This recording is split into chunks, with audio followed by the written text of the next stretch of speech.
Teman-teman, perkenalkan, nama saya Anjali Putri Nasrani Neliratu dengan NIM 71-2021-89. Pada kesempatan kali ini, saya akan melakukan sebuah khotbah yang dimana pembacaannya terambil dari 1 Samuel 19 ayatnya yang ke-15. 1 Samuel 19 ayatnya yang ke-15 dengan perikop Daud melarikan diri karena Saul menyerang dia kembali. Sesudah itu, Saul mengirim orang-orang suruhan itu untuk melihat Daud.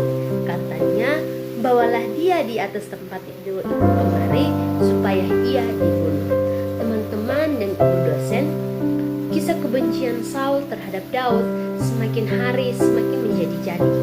Bahkan dalam satu ayat ini pun, ketika tanpa membaca seluruh ceritanya atau ketika kita tidak membaca alur ceritanya sampai selesai, kita dapat memahami bahwa betapa besarnya kebencian Saul terhadap Daud. Kebencian yang teramat besar itu terjadi akibat roh jahat yang membentuk kepribadian Saul untuk menjadi buruk. Hal ini memperjelas bahwa roh-roh jahat akan membentuk karakter atau watak ataupun sifat seseorang menjadi jahat atau buruk. Tetapi sebaliknya, buah-buah roh atau roh-roh yang baik akan membentuk kepribadian seseorang menjadi lebih baik, atau dengan kata lain, buah-buah roh akan membuat karakter atau watak seseorang lebih baik lagi. Nah, dari situ, ibu dosen serta teman-teman, mari kita merefleksikan firman ini di dalam kehidupan kita.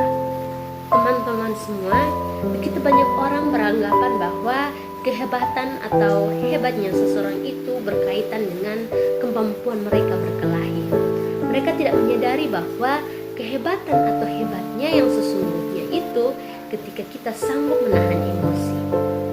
Di sini Saul tidak menahan emosi, maka dalam definisi ini ia tidak tergolong sebagai orang yang hebat atau orang yang pemberani.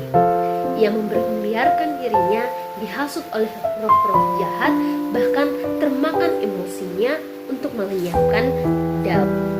Ada beberapa hal yang tidak dapat dilakukan oleh Saul sebagai upaya untuk mempertahankan kedekatannya dengan Allah dan menjaga hatinya agar tidak dihinggapi oleh roh-roh jahat.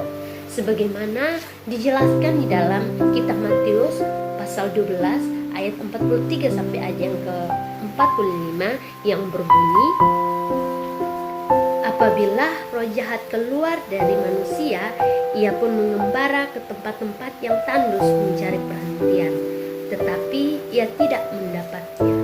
Lalu ia berkata, aku akan kembali ke rumah yang telah kutinggalkan itu. Maka pergilah ia dan mendapati rumah itu kosong, bersih, tersapu dan rapi teratur. Lalu ia keluar dan mengajak 7 roh lain yang lebih jahat daripadanya, dan mereka masuk dan berdiam di situ. Maka akhirnya keadaan orang itu lebih buruk daripada keadaannya semula.